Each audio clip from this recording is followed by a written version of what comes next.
Robservations with Robert Meyer Burnett.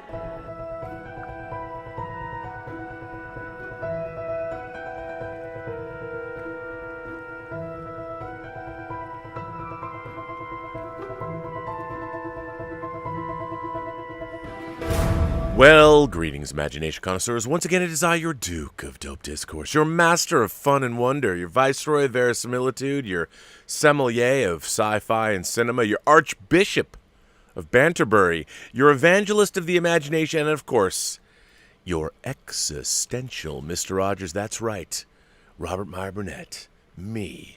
And I'm, of course, robcasting at you imagination connoisseurs, you members of this, the Post-Geek Singularity community. This is Robservations episode number 719. And I'm coming at you, imagination connoisseurs, like the asteroid in Armageddon was coming at Earth. It's an interesting day today. President Biden signed an executive order that might have sweeping ramifications on things like Amazon's purchase of MGM. Now, I'm not here to get into a political debate. I am just talking about what policymakers in this country, what they're doing, and how it's going to have an effect on the entertainment industry in its myriad forms. So if you don't like President Biden, well, that's fine, but he is President of the United States, and this is not a debate about Democrats or Republicans. This is about a policy debate about an executive order he signed today. And I want to speak about it from the perspective of that. What does this policy mean for the entertainment world? And for instance, let me just say right away, I'm no expert on this matter. I just found it to be interesting, and it's something that I admittedly need to know a lot more about. I'm not up necessarily on the understanding of how it all works. But you know what? I figured as I delve into the subject, it's something I would point you to and say, hey, do your own inquiry into this subject. What does it mean? I don't know, which is why I wanted to bring it up as a point of discussion. Now, I have two articles I wanted to share, one of which was published last month on June 18th by Eric Posner, and it sort of helped me to begin my understanding of what's going on. Biden's Antitrust Revolutionaries, and this was on the project-syndicate.org website. Eric Posner wrote this. A growing debate over the scope and purpose of U.S. antitrust law has pitted traditional technocrats against an ascendant movement that is demanding stronger legislation and more aggressive enforcement. At stake are not just questions of pricing or output, but the proper functioning of American democracy. Chicago, with the prominent anti-monopoly advocate Lina Khan having been appointed the new chair of the Federal Trade Commission, the FTC, it's a good time to consider what influence the so-called new Brandeisians will have on U.S. antitrust law. Khan is a leading figure in that movement, and another prominent exponent, Tim Wu, now sits on the President Joe Biden's National Economic Council. Arguing that antitrust law and enforcement are too weak and ineffectual, the new Brandeisians, named for the U.S. Supreme Court Justice Louis Brandeis, are more open than traditional antitrust experts to breaking up monopolies. Even before the new Brandeisians achieved prominence, there was a growing consensus that U.S. courts and regulatory agencies do not enforce antitrust law as vigorously as they should. A long period of lax enforcement has led to more concentrated markets, higher prices for consumers, and skyrocketing corporate profits. No surprise there. A partial solution is to give regulators more resources and strengthen the standards that regulators use to approve big business mergers. A bill sponsored by Senator Amy Klobuchar of Minnesota proposes to do precisely that. But beyond supporting these simple measures, the consensus among antitrust experts dissolves. The debate is shaping up as one between centrist or center-left technocrats who consider more enforcement resources and higher merger standards sufficient, and new Brandeisians who seek much more. The right seems to be sitting on the sidelines, merely grumbling that big tech companies discriminate against Republicans.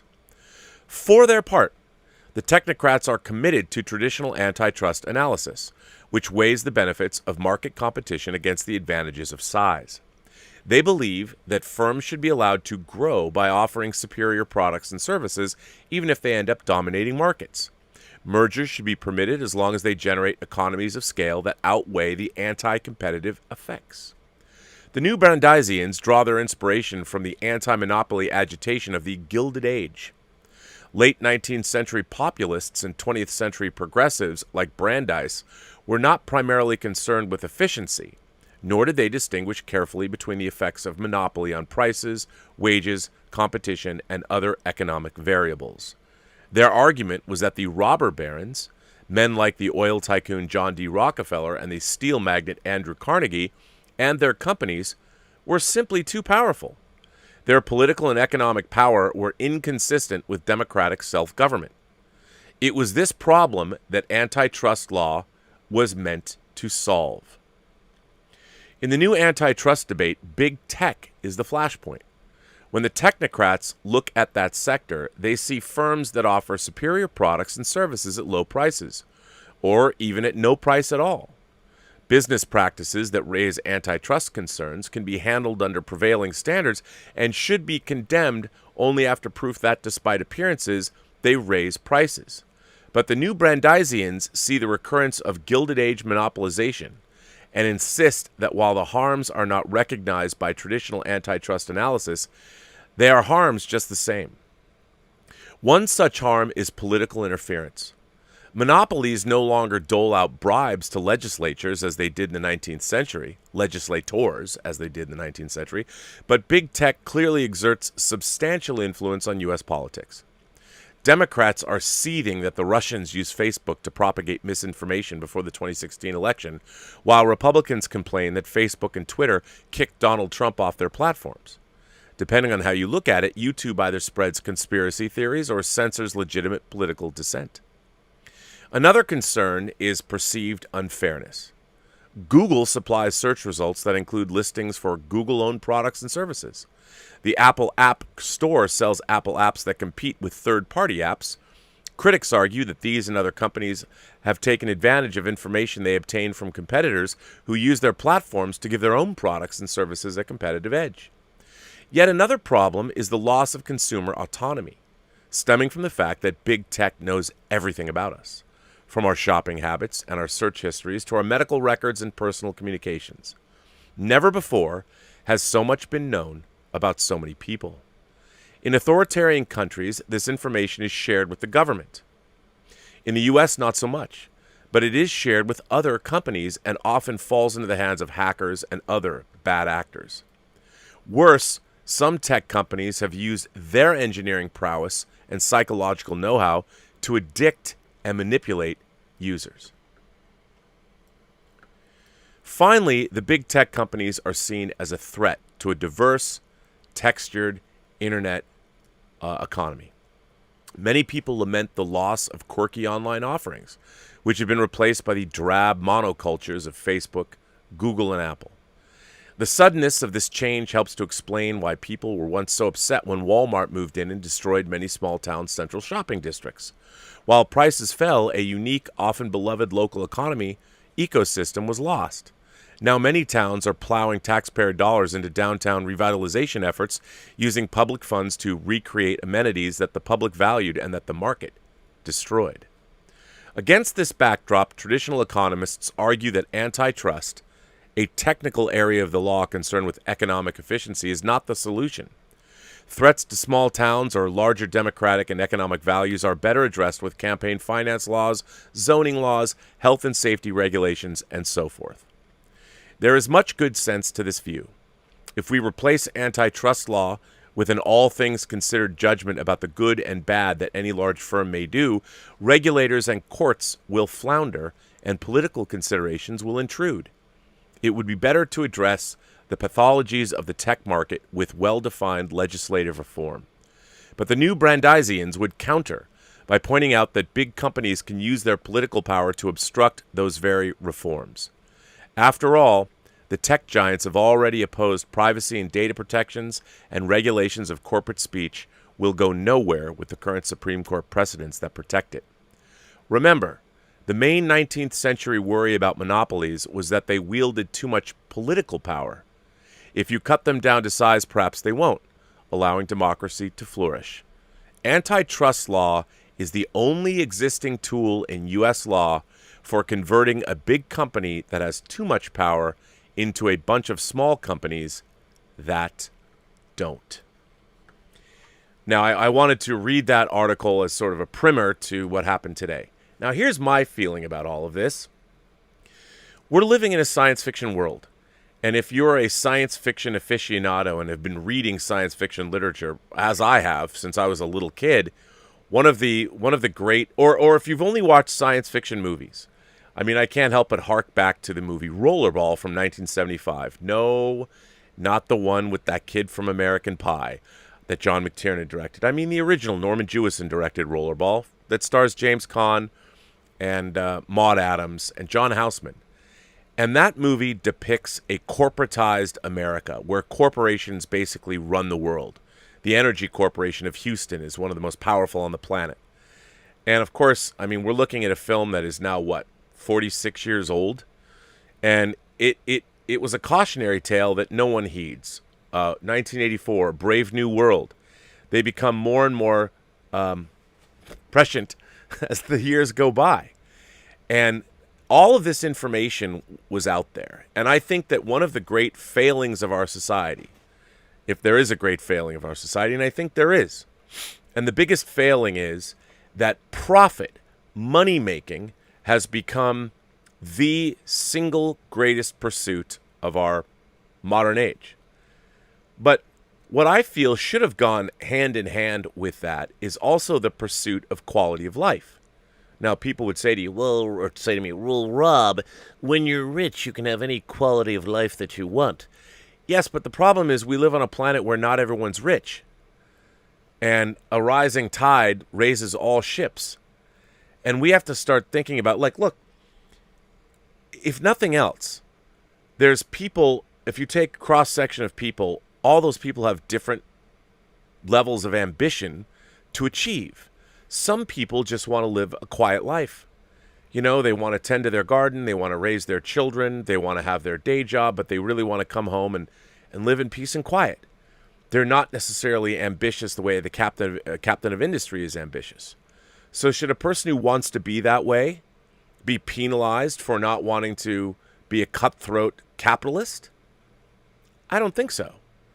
So I think what we need to do, and what we're not doing as a society, especially in the West, is concentrating on creating a quality of life for everyone. Sometimes the ability to have peace and quiet and sit alone in a room should be cherished. Now, a lot of people would say, well, there's no money in that. Well, the problem is we need to start placing a value on quality of life the same way we place a value on corporate earnings or quarterly corporate earnings. Because the thing is, it doesn't matter how rich you get. If you're not happy and your quality of life isn't great, then what good are riches? So you can indulge yourself in material objects, buy hot sports cars, buy bespoke clothing. I mean, all that's great. But does that really bring happiness? I think it brings some happiness for some people, but not all people. And now, we live in these worlds where the thing is, because of the integration of technology, a company like Amazon that really began as a company that sold books, and watch how over the course of less than 25 years has come to dominate the planet. Well, that was just a natural function of a good idea and technology combining together and becoming what it's become. And through the internet, we're now being able to do so many different things that weren't possible before. But unfortunately, we haven't allowed our own desires to create a principled, ethical society. Those things haven't evolved as much as our technology has. And one of the great, call it cautionary stories or cautionary tales that science fiction, literature, and movies return to again and again. Let's go Jurassic Park style. You were so preoccupied with whether you could, you didn't think about whether you should. And that's very true. I think it's true of everything. And we have to wonder, what is it that we're doing to ourselves in our pursuit of ever greater profits? And by the way, the pursuit of profits, like theoretically, for instance, the American healthcare system, which is horrifically turned into a for-profit system. Should that be the case? Now, I'm a capitalist. But the problem is the capitalist system has been perverted because all it's been about is about profit. Now, somebody would say, Rob, well, that's what the capitalist system's all about, profit.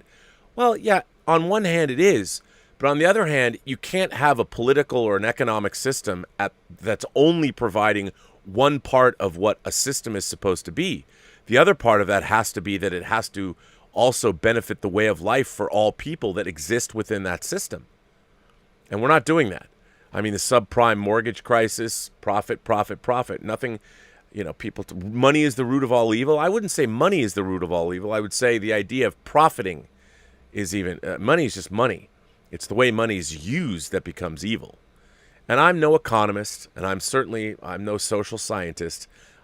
I'm just a guy that likes movies and wants to live in a world where I can acquire great art cost effectively, enjoy my home theater system, all of those things. It's many different things here, but I think that as our companies, our tech companies are getting bigger and bigger and bigger, their consciousness is not growing along with their ability to profit. And that's going to happen all throughout our society.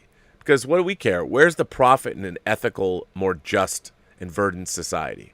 Where's the profit in that? Is there profit? I would say yes. In the long run, it all goes hand in hand, because if you have a society that's falling apart at the seams and the big companies are making money, well, eventually the people that are bringing that money to those big corporations are not going to have any more money. So it's going to be a big problem. So I think that one of the things that I think should preoccupy us as we move into the 21st century, deeper and deeper into the 21st century, is how are we, along with the profitability of our society, how are we then going to make our society itself better?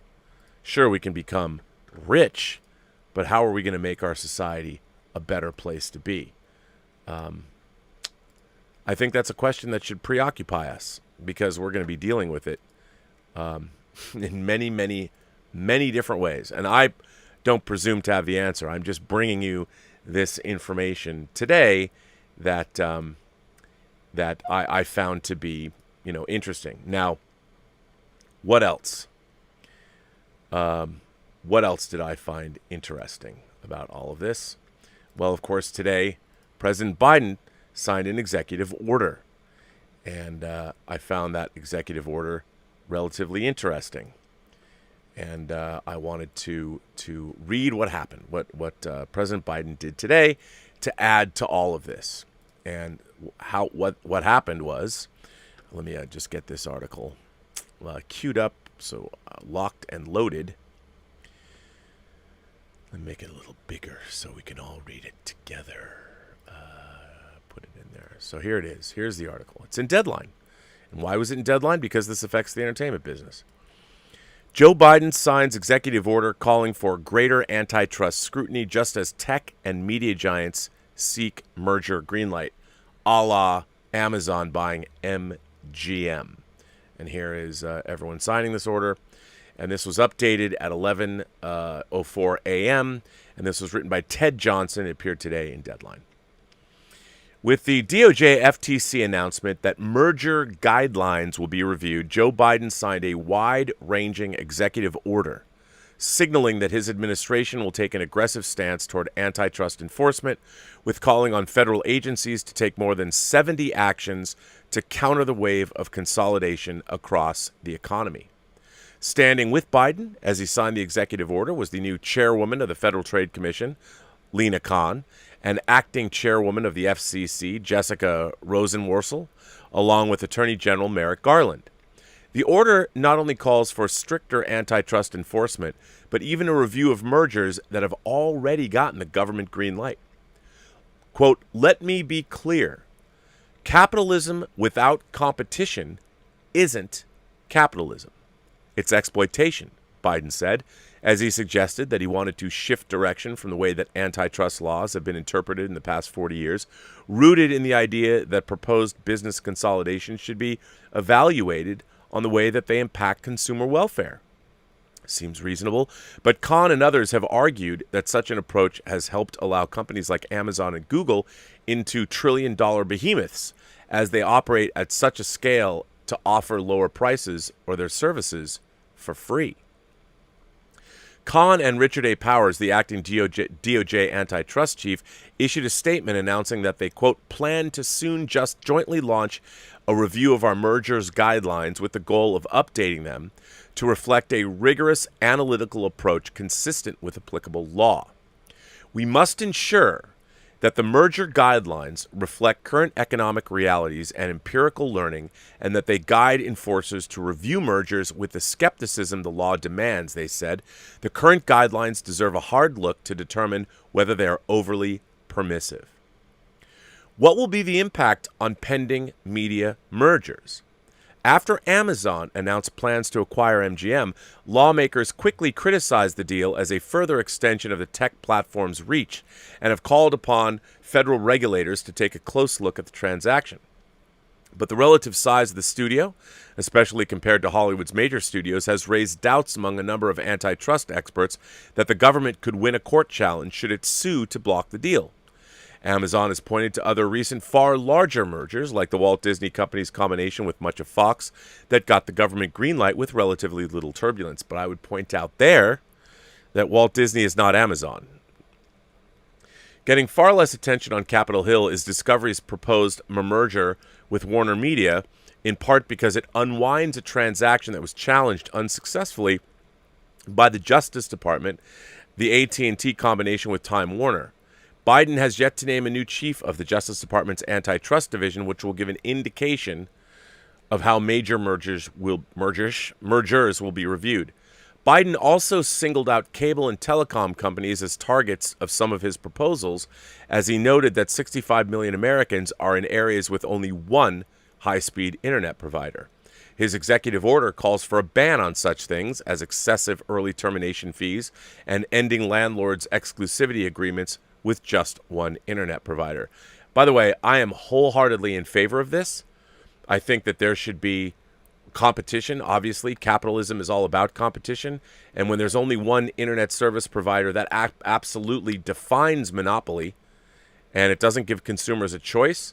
You get those exorbitant fees, and there's nothing you can do about it. And this is problematic to big tech because who controls that infrastructure? Say it's AT&T. How are you supposed to have competition if there's only one provider that's bringing in actually the hardware that gets all this material to consumers, to get the pipe to consumers in which they can consume all of these different companies' offerings? The industry immediately keyed in on some aspects of the order, including Biden's call to restore net neutrality rules. NCTA, the Internet and Television Association, said in a statement, "We are disappointed that the executive order rehashes misleading claims about the broadband marketplace, including the tired and disproven assertion that ISPs would block or throttle consumers from accessing the internet content of their choice." Well, that's easy for you to say when there's only one internet provider in a lot of the country. In a statement, Rosenworcel said after the ceremony, "Our economy thrives on competition. It is the reason the United States is home to some of the most dynamic companies in the world. I welcome this effort by the president to enhance competition in the American economy and in the nation's communications sector." So there you go. Previously, this was updated. President Joe Biden plans to sign an executive order on Friday that calls for greater scrutiny of mergers, a restoration of net neutrality rules, and limits to corporate non-compete agreements. As much as Biden will highlight the potential benefits to consumers and workers by some of the measures, a number of the proposed changes will require federal agency action or congressional approval. But Biden intends to highlight the consolidation in the marketplace to make the case that a lack of competition drives up prices. The executive order singles out a series of industries, including tech, banking, agriculture, healthcare, and transportation, while identifying what the White House sees as specific problems in the marketplace, like internet providers' pricing practices. But the impact of the proposed changes, if implemented by agencies like the FTC, would be across other sections of the economy. According to an outline of Biden's executive order released by the White House, he plans to call on the FTC to ban or limit non-compete agreements, commonplace clauses in employee contracts in some sectors of media and other industries, although they are generally unenforceable in California. The White House said that half of private sector employees require employees to enter into non-compete agreements, and it affects 36 million to 60 million workers. I mean, that's a lot. And I can understand. I understand it. I get about non-compete agreements. When a tech company hires you and you get to learn all their proprietary secrets and learn how those things work, of course they don't want you to run away and compete with someone or compete with them by bringing all that institutional knowledge to another company. I totally get that. But you know what? That is the price of doing business. And you got to treat your employees better so they don't leave. That's part of capitalism as well. Anyway, another proposal is that the FCC restore net neutrality rules, which were rolled back during the Republican-dominated FCC the Trump years. But the FCC is split 2-2, and any action is unlikely until Biden nominates a third Democrat to fill the slot. A large portion of the executive order will focus on the tech sector as it targets some of the business practices of the large platform. The administration wants the Department of Justice and the FTC to give proposed merges overall greater scrutiny. Not a bad thing there, but to pay particular attention to the acquisition of nascent competitors, serial mergers, the accumulation of data, competition by free products, and the effect on user privacy. Biden also plans to call for the FTC to establish rules barring methods of unfair competition on internet marketplaces. This is clearly aimed at Amazon, which has been the subject of scrutiny on Capitol Hill for the way that it has been selling its own products on its platform against those of rivals. The administration also wants the FTC to create rules on surveillance and the collection of data by tech giants. Lawmakers already have sounded the alarm over such practices among the tech giants, including a series of bills that recently passed the House Judiciary Committee, and if they ever become law, they could force platforms to shed some of their assets. But the prospects for the bills are uncertain, even as the legislation has drawn bipartisan support. More immediate may be action at the agency level as Biden signals a desire to step up antitrust enforcement. Biden has in place a champion for rigorous antitrust enforcement on the FTC. Lena Khan confirmed last month as commissioner and quickly appointed as chair, but he has yet to nominate someone to lead the Justice Department's antitrust division. Biden's EO will not only call on the agencies to enforce antitrust laws more vigorously, but remind them that the law allows them to challenge past mergers. The White House will establish a competitive council to monitor the progress on the administration's proposal. So obviously this is not my usual bill of fare on this show. But what I was hoping to do is maybe generate a little bit of thought on behalf of you imagination connoisseurs, thinking about, again, what is important about our society? I mean, the fact is, look at where we're at. Heat domes over the Pacific Northwest. I'm not here to whether or not to tell you global warming is real or not. The planet's had climate change since the dawn of this planet. There's always been climate change. And I think from a practical perspective, the idea that we as human beings are pumping out particulate matter into the atmosphere in a closed system must have some effect. Just like, hey, when you, say, light a fire in your house and you forget to open the chimney to let the smoke out, well, what happens? Smoke fills up your living room or wherever your fireplace is.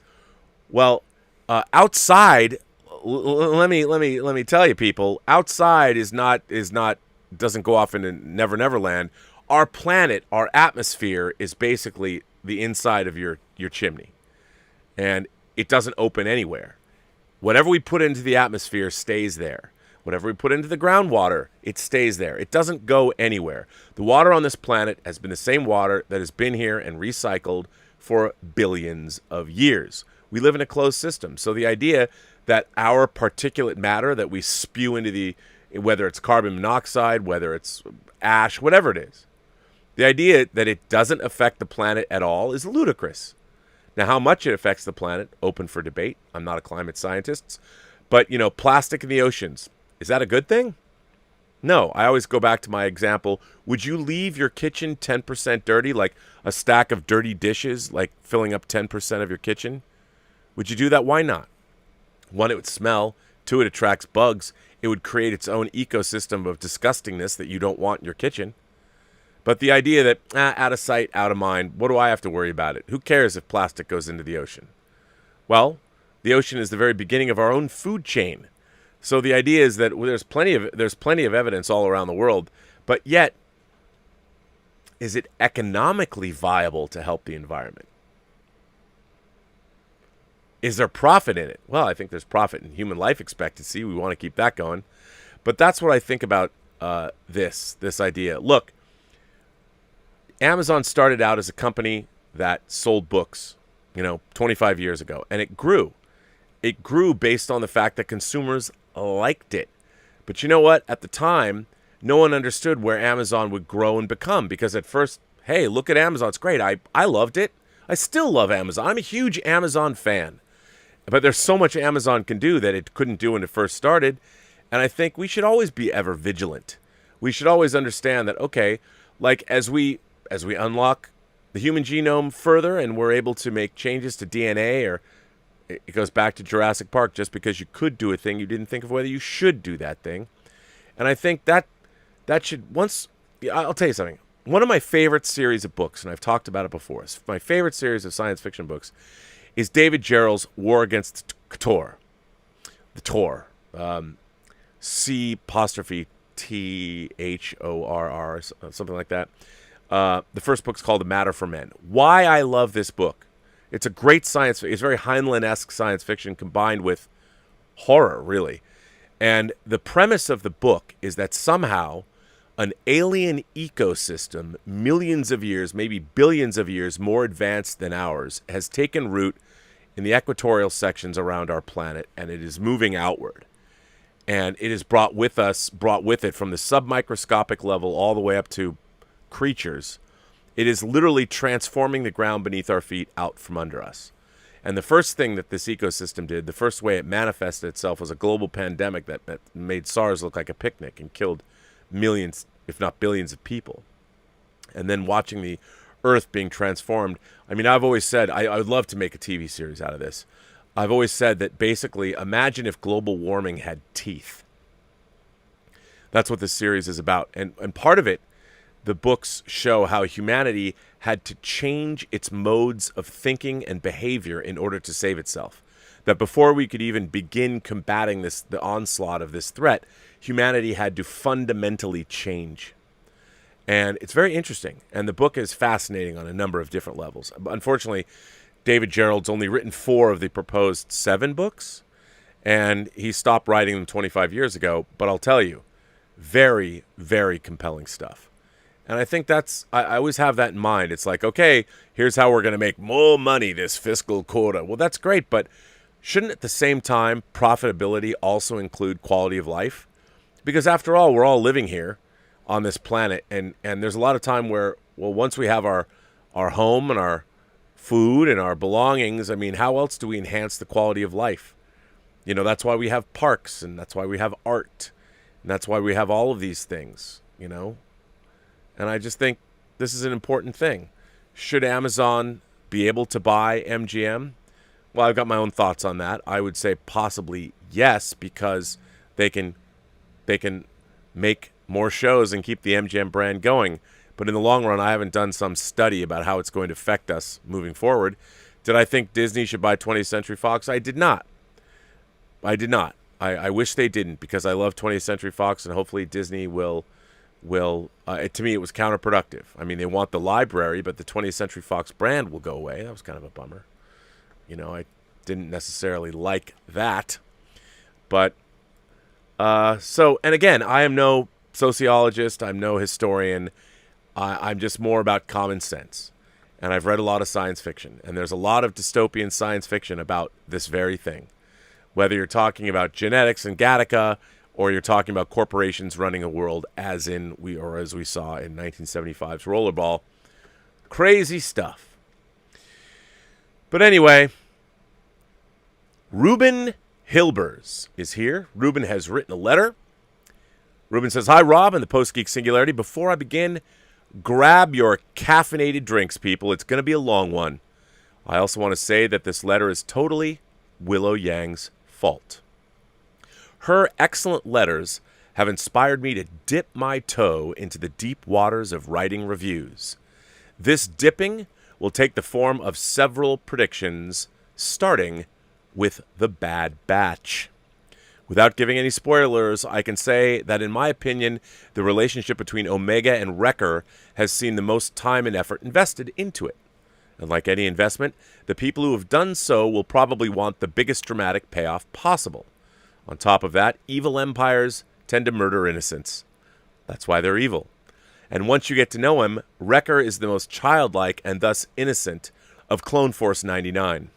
So my prediction is that the finale will see Wrecker die, probably taking a blaster bolt for Omega or something equally dramatic. And speaking of drama, this lands us at prediction number 2. Who is the villain of Loki?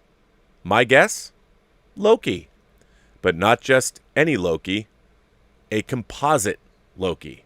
I think that because he once had the Mind Stone, only Loki's body died when Thanos killed him, leaving his mind/soul floating in some unknown realm. It is the mention of this realm that is Loki's brick into the road to Doctor Strange in the Multiverse of Madness. This Loki, let's call him Floaty Loki, searches for a body as a way back into the mortal world. It is then revealed that Floaty Loki eventually found a body. After Sylvie and variant Loki had a baby, Floaty merged with said baby and thus became a physical being once again. As he grew up, he asked his parents how they met. They told him, and he then set about making it happen, thus turning the TVA and the whole series into a giant bootstrap paradox. Sliding down that by the way, I love that idea. Very much like All You Zombies, or as the movie Predestination will tell you. Very similar to that. Sliding down that bootstrap, we land at prediction number 3. Back in the day, there was a World War II movie called Soldier of Orange, directed by Paul Verhoeven. In this movie, there's a scene where the hero, Eric, has been captured by the baddies. Being defiant, Eric uses his own solid waste to write a request for release on a roll of toilet paper. What does this have to do with Robservations? Well, I predict that if Willow Yang does indeed honor your recent request and starts writing reviews for Star Trek Discovery, it will take her about 1 episode to come to the conclusion that Eric's toilet paper request had a better plot and less shitty written characters than the show that is Star Trek Discovery. I love this letter. Finally, I want to plant a little seed. A while back, you joked about retiring after episode 1000, to which I just want to quote Darth Vader and howl, "No!" The PGS needs an epic, mythic Robservations episode 1701, with a guest list of biblical proportions. At first, I was going to say that seeing Bill Shatner on the show would be really cool, but then I remembered Free Enterprise, so instead I dare, no double dare, no triple dare you to get his supposedly evil but actually quite friendly nemesis on the show. I'm, of course, talking about Mr. Mark Hamill. And now I have to get back to my basement to complete my animal mind control ray so that I can beat Doomcock and Harvey Cthulhu to the punch and conquer the world with my army of uplifted radiation-proof boar-pig hybrid soldiers. Best regards, Ruben Hilbers. Ruben, bravo, my friend. That was a fine letter, and you keep going on with your plans of ultimate world domination. I, for one, if you're going to continue to write me letters like this, wholeheartedly approve. Oh, this is a tough one. Hamza Bujaloa? Hamza Bujaloa. By the way, that is one fucking awesome name. I know I probably didn't quite get it right. Bujaloa. Hamza Bujaloa. Starring Hamza. That's a great last name, or a great name in general.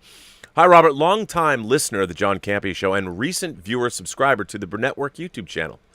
I've always loved your insight whenever you appear on John's show, and your own channel is no exception.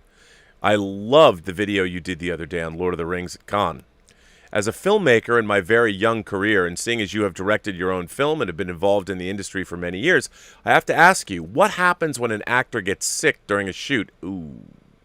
Like, say, Brad Pitt gets a nasty cold, sore throat, and is sniffing like crazy. Does production schedules, do they get rearranged? Do they soldier through the sickness? Does Hollywood have a magic pill that cures all ills? I'm very curious. Bit of a random question, I know, but I'm curious, and I'd love to hear your input. Hope all is well on your side. Well, Hamza, that is a great question. I mean, obviously, especially when you're working on a studio movie, but even more so on an independent film, as I've explained, every day has a dollar value associated with it. Now, let's say you're making a $10 million movie, and every one of your days, your shoot days, when you're shooting costs $100,000. If your lead actor somehow comes down with a cold, you can't afford. Here's what I would do. You have to make a choice. You have to say, okay, we've lost a day, in which case you have production insurance, and you can probably have the insurance pay off and get that day back. So that's why you have production insurance. That's a very legitimate cause, especially if you're making an indie movie. You can't go to, say, what's called a cover set. So, like, if you're outside, if you're going to go shoot outside, you always have a cover set back up. So if there's bad weather, inclement weather or something, and you can't shoot outside, you can go to your cover set and continue your work. A good production does that. But if a star gets sick, obviously you want their well-being is of paramount importance, not just because it's the right thing to do, but because if a star gets sicker, well, you don't want to have to lose day 2, 3, 4, 5, and 6. So you either have your alternatives where you can shoot things that the star isn't in, but if it's one of those movies where the star is in every single scene and there's nothing you could do, you scrub that day. And depending on how you've set up your production, you call it's an insurance day. And hopefully you'll have insurance that covers that production day. You've got to let your cast get better, because if they get sicker, that doesn't help you at all. So in my estimation, the health and well-being of your stars, whether they're big stars or just bit players, your cast, you have to do everything you can to keep them healthy. This actually is for Let's Get Physical Media, so I'm not going to do that one. Sunny Dominguez writes in. Sunny Dominguez says, Rob, while everyone is out to tar and feather Stephen Dorff, I have observed what has drawn the internet's verbal wrath is all due to a juicy soundbite. I wondered how many people took the time to read the interview as a whole to get the context and tone of the piece. I wondered why, of all people, someone was seeking his opinion on the current state of Marvel. Was it because he was in one of the first successful Marvel movies of the 2000s, and 20 years later the journalist wanted to get his thoughts if he thought the comic book genre would explode the way it did? So I read the interview, and by all accounts it appears to simply be a Zoom interview, most likely set up by a publicist to promote a movie that dropped on digital July 5th. Instead of approaching the interview with the professionalism that perhaps a bigger budget movie that a studio would expect the actor to be on his best behavior, he approached the interview, as described by the journalist, as an off-the-record honest hang at the back of a dive bar. Stephen's mistake is that he spoke as a frustrated thespian, not as a savvy political businessman. I've noticed the attacks on his career choices as people went for the jugular for the comments he made about Marvel movies, yet if you think about what he said, it's really no different in message as to what Martin Scorsese and Dan Gilroy have also said about Marvel films. Perhaps if what he said was spouted by a more revered actor such as a Daniel Day-Lewis or a Meryl Streep, they might have been given a pass due to their established body of work and reputation.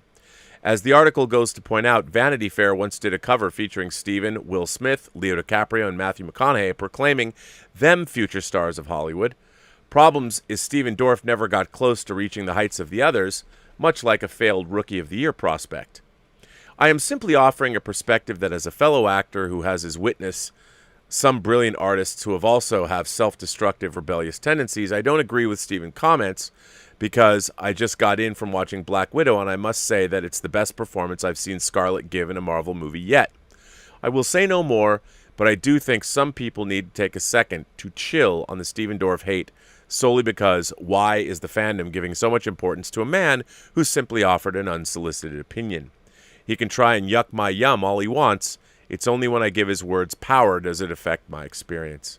Sunny Dominguez. Sunny, good letter. And I very much appreciate the point you are making here. And I don't think you're wrong. But I do think, he knew that he was being interviewed to promote a movie. And while he might say it's a back-of-the-bar hang in a dive bar, first of all, sometimes dive bars are my favorite bars. And second of all, whenever you're talking to a journalist and you're doing any kind of media at all, he knows he's an actor who's been around for a while. My, is it hot today, even though I've got the air conditioner on. So I would say that, he can't expect that what happened was unexpected. So, but I think in a way you're right. I mean, we jump all over these things. It's just that it did come off as, so you're looking at something successful. I've been getting I get called in the chats, in the comments on YouTube. A lot of people call me a Marvel shill. I think that's the dumbest possible comment you can make about someone. I like the MCU. I really enjoy it. I think as far as fantasy filmmaking goes, it's unprecedented. But, I've grown up with a diet of all different kinds of things.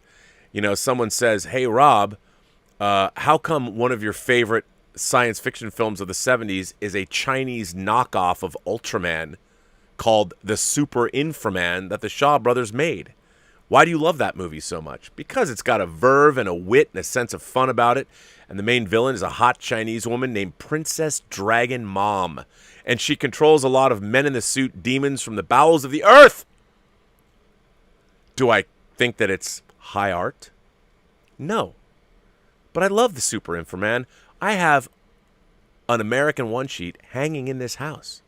That is a great one-sheet. In America, it's just called Inframan. The Man Beyond Bionics, Inframan. The movie is not great. I think as far as Chinese ripoffs of Ultraman go, it's fucking awesome. But I can watch that and be like, you know what, I love this movie. And I can also love one of my favorite movies, All That Jazz. Or another favorite, Almost Famous, that's coming out on Blu-ray or 4K next week. I mean, for what Inframan is, it's really good. I think the filmmakers had a real handle on what they're making, and they succeeded in doing it. Now, is it a goofy movie? Of course. It's very goofy. But I revel in that goofiness. And I think the MCU, for what it does, is astonishing.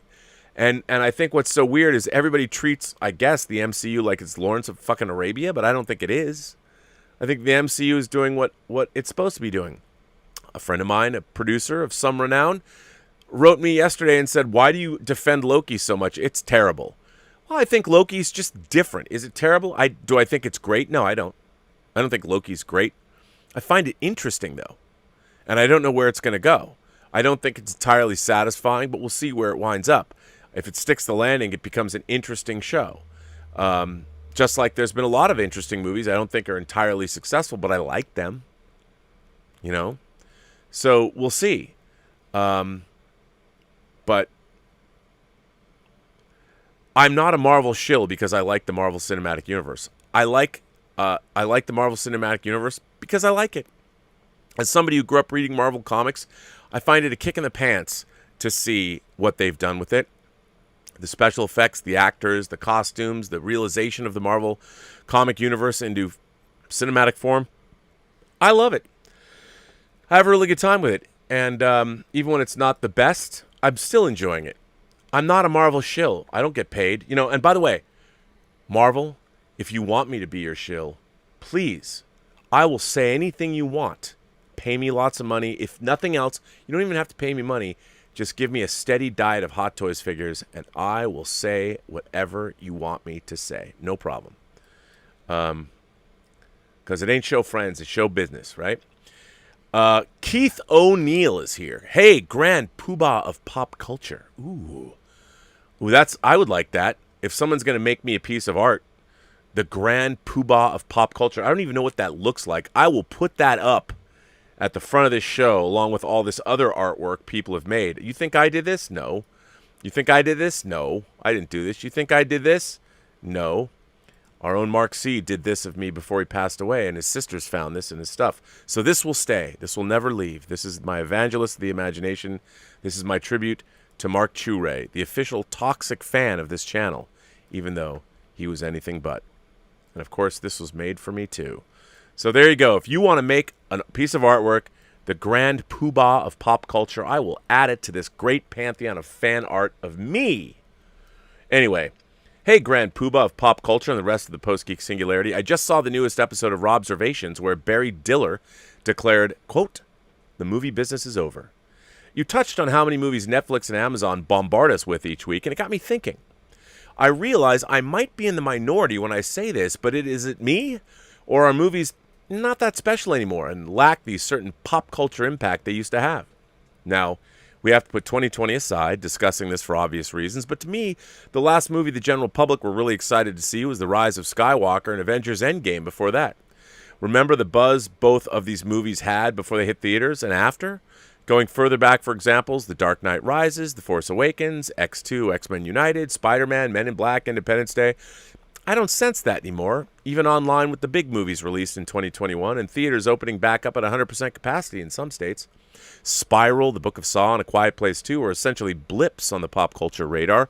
Cruella kind of came and went. I didn't even feel the same sense of excitement the Fast and Furious franchise used to generate with Fast 9. Sure, it made $70 million opening weekend, but it kind of felt like something was missing when it hit theaters. I can already sense the Fast family taking away my Corona and disinviting me to the famous Toretto cookouts. I realize this is anecdotal on my part. A friend of mine who said the Fast and Furious franchise was his franchise used to tell me what he thought of the newest F&F releases opening weekend, even if I didn't ask. When it comes to Fast 9, he hasn't even told me if he's seen it yet. I didn't even see so much as a mention anywhere of the Jurassic World Dominion exclusive look attached to F9 and IMAX. Am I just being negative, or are movies becoming less relevant? Thanks for reading this, and stay metal, pony boy. Nice Outsiders reference. Keith O'Neill. P.S. Can the grand poobah of pop culture enter into the lexicon of titles given to you by the Post-Geek singularity, complete with a Flintstones-style drawing of you? Huh? Keith, that is not for me to say. I do not commission drawings of myself as nicknames people are hanging on me. However, I can tell you I love the idea of the grand poobah of pop culture, and I think it should enter into the lexicon of titles given to me, but that's only if somebody makes a piece of artwork that is worthy of being displayed at the beginning, like a David Crabtree, USMC, or maybe a Xevious, or whomever. There's a lot of talented people out there, but I leave that up to you. Maybe one day I'll get a piece of artwork that somebody will send me. The grand poobah of pop culture will be there, at least in two-dimensional, four-color form, and I'm happy to add it if I like it. I'm not just going to accept any old artwork. It's got to be good. And there's a lot of talented people out there. But I will say this, the grand poobah of pop culture, bring that on, because I love that. I will accept that moniker, please. Hang it on my neck, hanging around my neck. I love it. I love it. Thank you very much for that. I very much appreciate that idea. But now, back to your question about our movies. I think you're right. I think movies are becoming less and less relevant. Why? Because there's more. I do think that movies were the art form of the 20th century.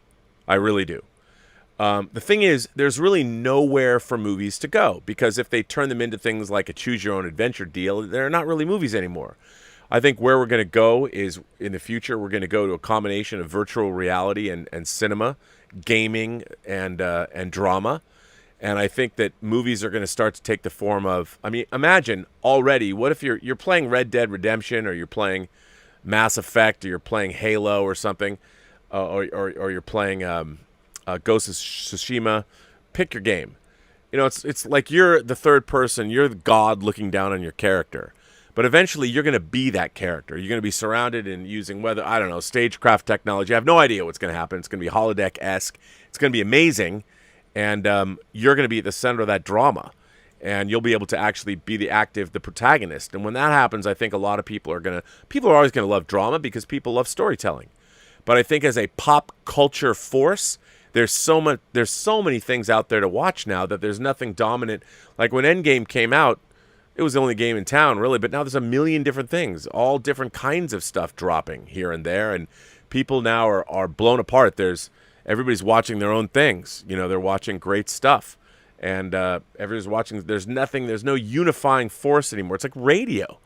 You know, music is blown apart. There used to be, everybody listened to, like, when I first moved to L.A., K-Rock was the big radio station that I listened to for, for decades. I loved K-Rock. I loved 80s music, alternative stuff. It was a great mix. I loved K-Rock. And everybody who was like my friend, we all listened to K-Rock. Nobody does that anymore. Nobody is unified by their taste in music because now you can hear everything. You have access to the entire library of music.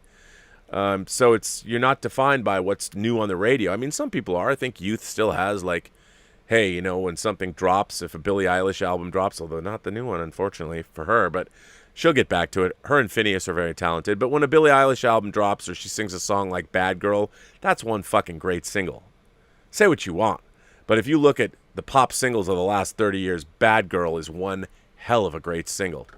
And I think that no one can deny that. But and everybody knew that song. But I don't think like it was a pop culture force to be reckoned with. You know, it wasn't something like you didn't puzzle over it. When I was younger, I'd puzzle over. I'd buy Pink Floyd The Wall, right? Actually, it was given to me for my bar mitzvah. But when I got Pink Floyd The Wall, I was like, no, you have to listen to this whole album, all 4 sides. You can't just listen to Another Brick in the Wall Part 2. Don't be a heathen. You have to listen to everything. Mother, do you think they'll drop the bomb? Come on. But we live in a different world now. We live in a different world. And I think that's true of movies.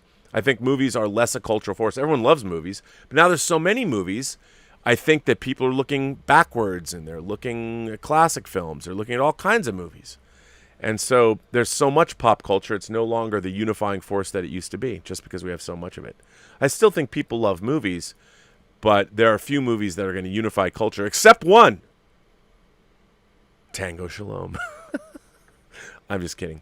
But Keith, a great letter. Thanks for writing in. Appreciate it. Another letter from our friends, James Snyderman. Dun, dun, dun, dun, dun, dun, dun. Oh, why can't... There's no PDF here. There's supposed to be an attached PDF where the letter is. Damn it. It didn't get it. Oh, it's not here. It's not here. This PDF is not here. I can't read this letter. And this letter says cinematic sexuality and sensible sensitivity. Well, damn it, James Snyderman. Send it again. Send it to me again. I really want to read that letter. Our friend William La Rochelle writes in and says, Dear Rob, in the Post-Geek Singularity, initially I was going to ask about whether the deadly gas Krypton has been using in Superman lore outside the Cal Penn video you shot. That's very funny. That was only, by the way, that was not released publicly. That was only on the Blu-ray, so kudos to you, sir. Deep, deep cut. But I also ran into something browsing Twitter, where there was a bit of a miscommunication. Imagine that, on Twitter. I replied to a post where you stated something frequently said on your show about streaming with a variety of people. I immediately thought of the somewhat recent commotion over someone targeting Fandom Menace and adjacent YouTubers by connecting many of them on IMDb and adding Jeremy Griggs of Geeks and Gamers as producer. I had noticed in looking for a specific Superman doc you worked on, at the end of your top producer credits was one episode of World Class Bullshitters. Elsewhere, there is a credit again for one episode of Robservations. But when I mentioned it, instead of typing out World Class Bullshitters, I typed, WCBS. So you replied about having worked for CBS. Now that makes sense, because I remember that happened yesterday. Anyway, wondering if some of these YouTube credits get confirmed or whether it isn't worth challenging them. I admit I'm surprised so much YouTube content is now counted on the IMDb as official titles, having run into snags in recent years trying to add my own titles for short films beyond, say, 2004. I had been looking through a Superman box set for obvious reasons lately, but it is also likely long overdue to rent Inside Moves, which I've never seen, or Radio Flyer and maybe Mark Hamill and Sarah T. Portrait of an Alcoholic. How trippy might that be? Dare I watch The Toy? I don't know. Congrats on distributors for Tango Shalom. Well, okay, so what William La Rochelle is referring to is, so yesterday somebody came at me that I don't really know. It's always somebody I don't really know, for appearing on streams with other people that they considered, this person coming after me considered toxic, and they brought up people like Geeks and Gamers, Jeremy, or Gary Beekler, Nerdrotic. And what's so interesting is I responded, I had already tweeted that I said, look, you know what? It is not my job to police other human beings on this planet. And as I said, I like Gary Beekler, and I like Jeremy from Geeks and Gamers. I had a very nice interaction when I went on Jeremy's show. We're both fans. We had a great talk. Gary Beekler, whenever I've streamed with him, I've always had a great time. You know, the last time I streamed with him, he showed us his Gandalf figure, and then he showed us his life-size Superman figure that he got. So to me, when people are screaming and yelling about that they're toxic fans or something, look, I will stream with anybody I want. And if I can have a good conversation with somebody, I will. But I'll tell you something. A good conversation is just that. It's a conversation between two people. I think a good conversation is its own reward or its own tax, depending on how well the conversation goes. But just because I have a conversation with somebody, I'm not responsible for who they are as people. They are. I am not. And I don't think that me having a conversation with somebody is a tacit approval from me over everything that they say. Because what they say is up to them to say. And I think people are very multifaceted. People have lots of different interests. I can stream with somebody and wax rhapsodic all I want about action figures, but that doesn't mean I have to believe in their same politics. And I think that's what life's all about. Nowadays, everybody wants to well, Rob, you know, what those people are saying, you need to come out and you need to defend against it. You know what? People have mercilessly attacked Kathleen Kennedy for fucking up Star Wars. I do not share that appraisal. So I have done my own shows where I have defended Kathleen Kennedy. And I do not begrudge anybody that has certain points of view. If I think they're wrong, that's their opinion. I don't go after my fellow YouTubers. Not on this channel. I only go after the people that make Star Trek Discovery. I don't go after my fellow YouTubers as a matter of policy. I mean, I might talk about them if they come after me or whatever, but I think it's bad form. And we exist. I consider my fellow YouTubers as colleagues. And why go after colleagues? Why do that? There's no reason for me to do that. And it's not my job. I don't watch everybody else's YouTube channels and go and then rebut all of them. I mean, I watch all kinds of different YouTube channels. So, you know, if being connected on it's interesting to me that my shows are on YouTube. It shows that I've done 50 episodes of whining about movies and 50 episodes of Robservations. So whoever put those things on the internet first, I didn't. I don't put stuff on the IMDb. I only correct things when they're wrong or whatever, which I can do because I've been on the IMDb so long. Whenever I put something up on the IMDb, it goes right up because they know where I'm coming from and they know that I have a list of credits that are provable. But yeah, I have streamed with world-class bullshitters. I've streamed with a lot of different people. And for the most part, I don't think, honestly, that I have ever had a bad experience streaming with people in this YouTube ecosystem. Not one. On the contrary, I think I've had really great conversations with most people that I've streamed with. And you might not like certain people and you might think that their opinions are toxic or whatever. But I'll tell you, my experience streaming with everybody, whether it's Gary or whether it's Jeremy from Geeks and Gamers. Now, people then would say, well, Rob, what about people who have spoken ill about, say, John Campea? And I'm like, look, again, I can't necessarily speak to that. I mean, I know that there are people that don't like me. There are people that don't like John. There are people that don't like Gary. There are people that don't like Jeremy. I'm sure you can find people that hate every YouTuber. I mean, Mark Jarbo at $3 Theater was saying it just the other day. He found it funny that I would stream with people that have spoken ill of John Campea. Well, I mean, I would hope that when I do something like that, people realize when I go and speak to somebody, I'm trying to be an ambassador. You know, if I'm going to speak with somebody that has spoken, you know what's really funny?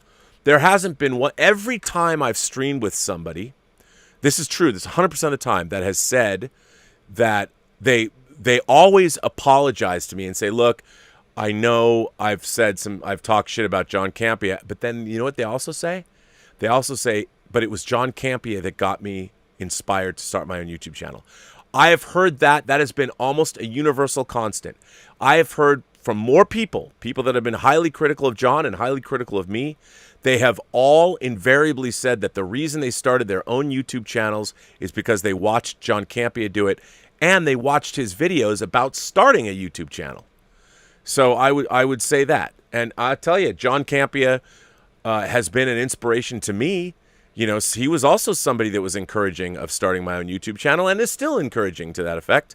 So I have to say, you know, for the most part, I've had a good experience with people. And I like streaming with people. I especially like streaming with people that I might disagree with, because I think we can have great debate. Az and I don't agree with everything, but I wouldn't give up streaming with him. I mean, it's funny. I didn't know Az. We did one stream. We really got along. I think Az has a keen mind. I think he's a great thinker, and I love streaming with him. We've done over a year now of shows, I believe. Maybe we're just on the cusp of it. We've done 18 prisoner shows, and I think, well, maybe we're not quite at 52 weeks. I've got to go look back and look on his YouTube page and see when we did our first stream together, because I think our year anniversary streaming together is coming up in a week or two. We did skip a week, but that could be pretty cool. Anyway, I appreciate the letter, William La Rochelle. Very good letter. Thank you very much. You know what? I'm going to read this. Omar 94. This is a very good letter. Hi, Rob. I'm going to read a second letter from Omar. Hi, Rob, moderators, and Post-Geek Singularity. Before I go into my letter, I just quickly want to give a birthday shout-out to fellow Post-Geek Singularity member Vesna Lukic, as her birthday is July 9th. Dear Vesna, one of the foundational members of the Post-Geek Singularity. What I love is that the girls on this channel, all of the regulars, whether it's Willow, whether it's Vesna, whether it's you've all got dirty minds, and God bless you for it. And maybe the dirtiest is possessed by Vesna, although I'm sure Willow would give her a run for her money, and of course, probably too. So, her birthday is July 9th, so happy birthday, Vesna. Well, Omar, I want to thank you for pointing this out. Vesna, you're the best. Happy birthday to you, and getting to know you over this channel has been wonderful. So, there you go. Now, on to my letter. Since Black Widow is now here, we will see how well it will do at the box office. I know people who haven't seen a new MCU movie in 2 years, so I'm sure there's a high anticipation amongst some people. However, because the pandemic is still going on and how the film also came out on Disney Plus at the same time, I think the movie will do well, but I think we still have to wait for an MCU movie to reach the huge box office numbers it typically has. I agree with that. I'm sure the movie will join the top 10 grossing films of 2021 and probably make $500 million or more, but I don't think it will reach the $1 billion mark. Endgame made well over $2 billion, and Far From Home, Endgame made $3 billion.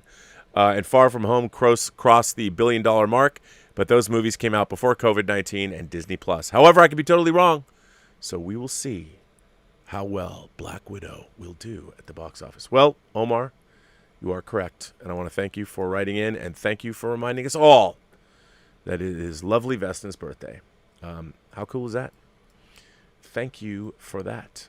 Now let's see, where are we at here? What are you guys saying? I don't know. We'll see. What are you saying? Of course, the first person here is once again Mr. Jeff Yerke, and of course, Mrs. Y. I mean, another, like Claude and Candida, another great romance here on the Burnettwork, so thank you for that. Jeff Yerke and Mrs. Y said, yesterday I watched a De Palma film that somehow I had missed, Body Double, that actually has Frankie Goes to Hollywood in it. Parlaying his success with Scarface to his Columbia contract, he goes full-on TNA voyeur with this Hitchcock mashup. It made me miss the risk-taking days of the mid-'70s and early '80s. And by the way, what a great Pino Donaggio score that movie has. La, la, la, la. Love that. La. Sorry, I can't do it. Can't go that high. I know everyone on headphones is like, what the fuck? Anyway, just listen to that song. Actually, I bet I can find it for you. Allow me to find it for you. Let's see, Body Double, Pino Donaggio, because it's great. It's a great piece of sex music too. Body Double, Pino.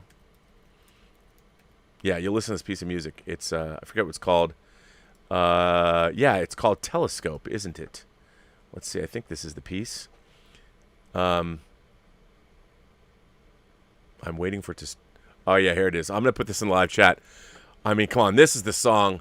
This is the song you go down on your girlfriend to, let me tell you, right here.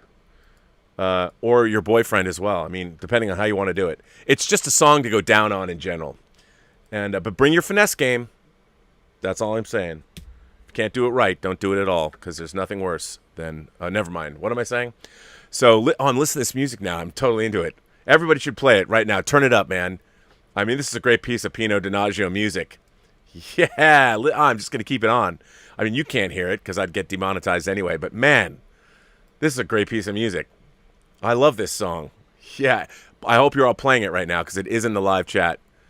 So why don't we, as we listen to Willow's letter, because Willow would love this music, or maybe not, she'd say, wow, this is really dated. But okay, Willow, maybe not. So Willow is here, and Willow tips and says, when your good friend Bob Iger asked for advice about the X-Men property during one of your squash games, what did you tell him? Do you prefer the X-Men to be brought into the MCU or that they be kept in their own separate universe? Well, Willow, that's a very good question. And here's what I told Bob when we were eating lobster at Jeffrey's after our squash game. I told him that the X-Men should absolutely be coming into the... Oh, listen to this piece of music. Should absolutely be brought in... be brought in to the Marvel Cinematic Universe. The X-Men are key players in the comics universe, so they should absolutely be brought in. I'm sorry, you can't hear the music anyway. I had to turn it off because I was getting into it. It's hard to be talking when I want to be listening to that music. But anyway, so yes, I think the X-Men should be brought absolutely into the MCU as part of it. And what I would do is they've always been here. You know, we just haven't seen them yet. Oh my God, hang on, hold the presses. Chris C. says, hey, Rob, have you seen Hot Toys finally announced the Justice League Cyborg? Are you kidding me? Are you kidding me? It's on their Facebook page. Yo, yo, yo. Are you kidding me? This is a big deal, okay? Hot Toys. Dun, dun, dun, dun, dun, dun, dun, dun. I mean, I'm sure you're not lying, so I'm not going to be like, let's see.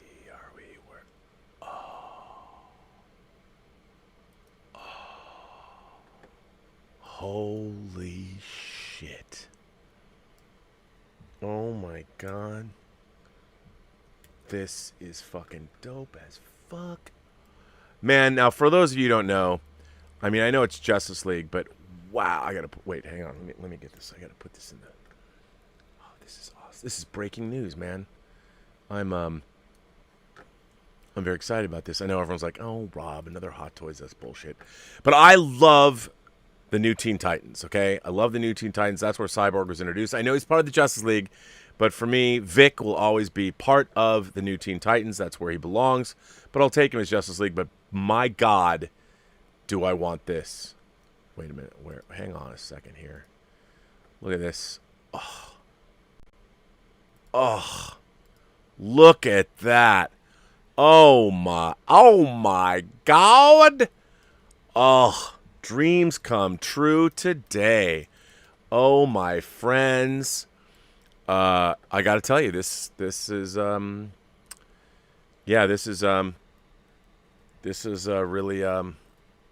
this is fantastic. I'm very excited. I'm very excited about this. I don't know what to say. I'm just looking at it going, boy, have I been wanting this for a long, long, long time. Yeah, this is great. I'm very excited, and thank you for bringing it to my attention. Let me just put this on Twitter, and there we go. Boy, I'm excited. Everyone's like, "Sorry, I'm here in the middle of I'm so excited that this actually exists. It's happening. I've wanted this for a long time." Cyborg. Where was I? Commander Elfin says, Rob, ask me what I'm doing tomorrow. I am watching Free Enterprise. I got the DVD. I hope you got the Anchor Bay version, the 5-year mission extended edition, because that's my preferred version. The Pioneer version is not as good. It's not as long, and it also has a worse transfer and sound mix. But report back, and even if you hate it, because people either love it or hate it. There's no like, man, it's all right. People either hate it or they love it. So tell me what you are. And the making of. Watch the making of. It's pretty entertaining. I didn't do it, but it's pretty entertaining. Matt Guillemette. Any biblical story you'd want to see on the big screen that they have not made yet? Oh, yes. Job. The story of Job. I love the story of Job. Even Robert Heinlein did a version of it, Job, Story of Justice. I would love to do the story of Job as a big budget, modern day story. Matt also goes on to say, been watching a lot of Gargoyles. I love Keith David's voice. Do you have a favorite movie of his? Well, to be honest, I was a producer on Agent Cody Banks. He was in that. But I got to say my favorite Keith David movie, John Carpenter's The Thing. Do you believe in any of this voodoo bullshit, Blair? I fucking love Keith David in John Carpenter's The Thing. It's great, great, great stuff. House Atreides says, hi, Rob. Great show. I've always wondered how production insurance works and costs with some movies being so expensive. It must cost a fortune. It really depends. Production insurance. First of all, let me say to anybody, if you're doing a small production, it doesn't matter what, get in the habit of getting yourself production insurance. Because if, say, a light falls on somebody, you never know. Accident, somebody trips over something, you never know what's going to happen. Having production insurance covers you. If somebody breaks a leg, God forbid somebody gets hurt worse, having production insurance will save your ass. Production insurance is the beginning of being a professional. And even if you're making a fan film, get production insurance. You should not have lots of people on a film set without production insurance. And it costs less than you might think, depending on what kind of shoot you're doing, and it's just important. Obviously, on big budget movies, you have to have production insurance. So there you go. That's something that you should always get production insurance. Need it. I'm glad you asked that question. That's a good question. Our own Justin Toner says, Rob, did you see Arrow announce a Shaw Brothers movie box set coming in December?